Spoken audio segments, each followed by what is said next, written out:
존경하는 재판장님, 저는 그녀를 잘 알고 있습니다. 그녀는 억울한 성폭력의 희생자일 뿐입니다. 1750년 수간 혐의로 기소된 암탉나기를 변호하는 수녀 원장의 변론이었습니다. 예? 이게 무슨 소리냐고요?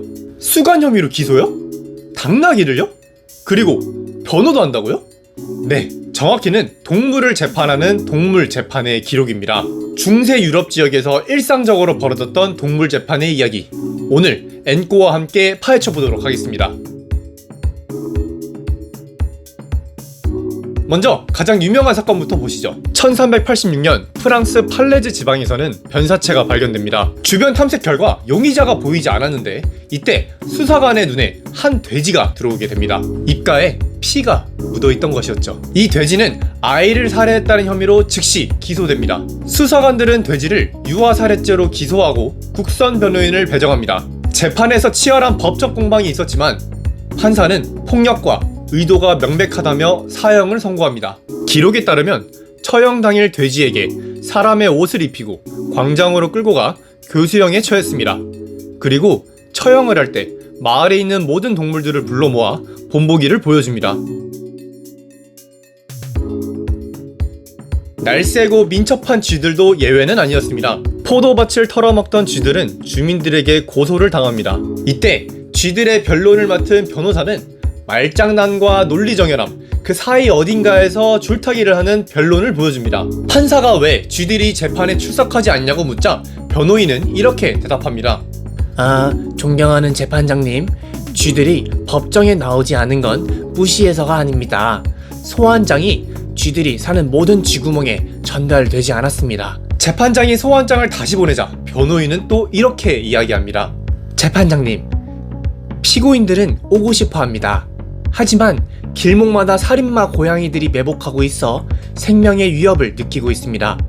재판부가 고양이들의 접근 금지를 명령해 주시면 출석하겠습니다. 판사는 이 논리가 타당하다며 재판을 무기한 연기합니다. 심지어 두더지들도 재판을 받았습니다. 1519년 오스트리아와 이탈리아 국경지대에 있는 스텔비오, 포도밭을 갉아먹는 두더지들이 기소됩니다.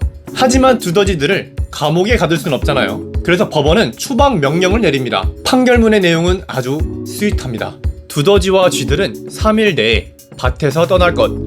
2. 단, 임신한 두더지나 쥐들을 위해 14일의 유예기간을 준다. 3. 떠나지 않으면 추방에 처한다. 집행이 잘 되었는지는 모르겠지만 두더지나 쥐들을 죽이지 않고 추방 명령을 내리고 심지어 유예기간까지 주는 아주 스윗한 판결이었습니다. 더 황당한 사건도 있습니다. 1750년 암탉나귀 한 마리가 수간 혐의로 체포됩니다. 현장이 발각당한 것이었죠. 이때 수녀 원장이 변호사를 자처하고 나섭니다. 저는 4년이나 그녀를 알고 지낸 사람입니다. 그녀는 항상 유덕하고 행실이 조신했어요. 그녀는 성폭력의 억울한 희생자일 뿐입니다.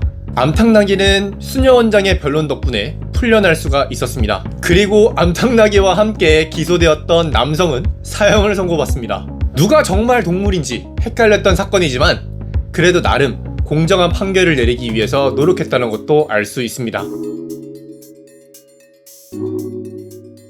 그렇다면 왜 중세 사람들은 동물재판이라는 것을 했을까요? 중세 유럽 사람들은 모든 생명은 신의 법 아래에 있다 라고 믿었습니다. 그래서 동물이 사람을 공격하면 단순한 사고가 아니라 신의 질서가 파괴된 사건이라고 여겼습니다. 특히 작은 마을에서 아이나 노인이 동물에게 피해를 입으면 공동체 전체가 공포와 혼란에 빠졌습니다. 이때 필요한 것이 사법처리였습니다. 사법처리라는 공식적 절차를 통해서 대중들의 심리적 안정을 유도했습니다. 또한 범죄를 상징적으로 처리함으로써 복수심을 해소하기도 했고요. 인간의 무력함을 해소하기 위한 목적도 있었습니다. 흑사병, 기근, 해충 등등 인간이 어쩔 수 없는 재앙 앞에서 무너지는 경우가 많았습니다. 그렇기에 법적 절차라도 밟으며 심리적 위안을 얻으려 했던 것이죠.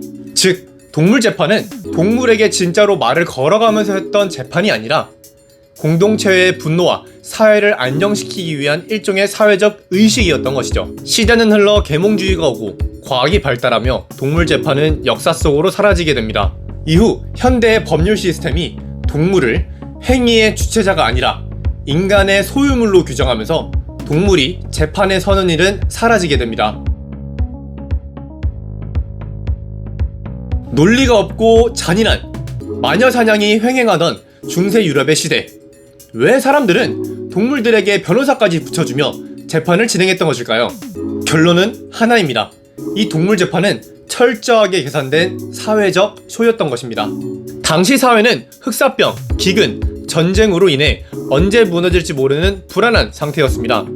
아이가 돼지에게 물려 죽거나 쥐떼가 식량을 다 먹어치우면 사람들의 공포와 분노는 폭발 직전까지 갔습니다. 이때 사회 구성원들에게는 분노를 쏟아낼 구체적 타깃이 필요했습니다. 재앙의 원인을 마녀에게 돌려 억울한 사람을 화형시키듯 동물에게도 죄를 덮어씌워 처형함으로써 우리가 악을 제거했다, 이제 안전하다 라는 메시지를 주고 싶었던 것입니다. 즉, 동물에게 변호사도 선임해주는 동물 재판은 겉으로는 공정해 보이지만 그 속은 정의로운 법 집행이 아니었던 것입니다.